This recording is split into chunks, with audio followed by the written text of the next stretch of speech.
What's up everyone, this is part 3 and we're speaking about why CLIs and API matter with Sam. Why actually CLI, why APIs matter, what agents really need, and how this is different from like human interaction. Yes, of course. I feel like for somebody who's kind of like really deep on the rabbit hole of like they have their deployed OpenClaw or Hermes agent, like you've learned through trial and error the importance of APIs and CLIs, but for somebody maybe just getting into the space, it's maybe not as obvious why things kind of have to be formatted a little bit differently for agents. So, I think humans, when we're reading information, obviously just seeing like the raw text or the raw JSON that kind of like works under the hood, it's like obviously difficult for us to parse, and we like to see web pages, we like to see UIs, we like to see information laid out in a specific way. But agents just actually work most efficiently with the raw data. It's a lot faster for them, and also it's a lot cheaper for them. When it's actually so much more expensive in terms of token cost for agents to interact with UIs and images than it is to just read the raw data. So I think when you're developing a interface for an agent to interact with a blockchain, like having like a local CLI or just an API is honestly a way nicer user experience for them than a UI like an extension or an iOS app would be. So you kind of have to change the way that you're thinking about things a little bit when you're building a product whose consumer is going to be an agent.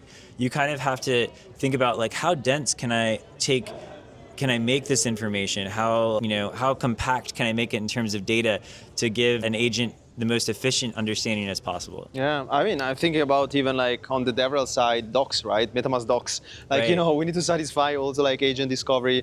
There is a bunch of like kind of like parsing, like kind of like question, how you actually agent index, how actually like agents run and what instruments they want. Are agents actually speaking about, like guides and tutorials? There are different ways to look at things. And I think right now when we spoke about, SEO, like Wikipedia for SEO being the top source of truth, right now is all about docs for agents. Right, yeah. And there is so much more information that actually agents can actually grab and take from like docs specifically that I think actually people are starting to realize right now. Yeah, totally. I will say that like one of those magical moments when I was like first interacting with agents was when like I could have an agent, I could tell them about a service I wanted to read. The agent could read all of the docs for me and then basically, install, set up a library, like begin using it. Crazy. Like when you can kind of like unblock an agent from all of those steps, like the end user experience for the user who's like driving that agent is like amazing. So, we want to just like unlock that experience for agents as much as we can. Yes, and I think like for specific like trading use case, but what is exciting here is the fact that we need also guardrails for that. I think like reading docs is one kind of like requirements, but when you actually like do trading, you want to also have a persistency, you want to have a context on how the trade went. So giving context, I think is super important.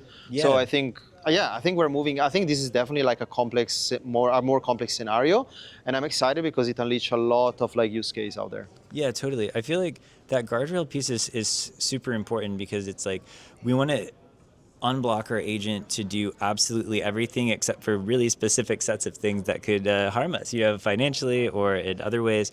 So like being able to kind of have a system, an architecture, infrastructure that like allows you to kind of split those two concerns is like really valuable.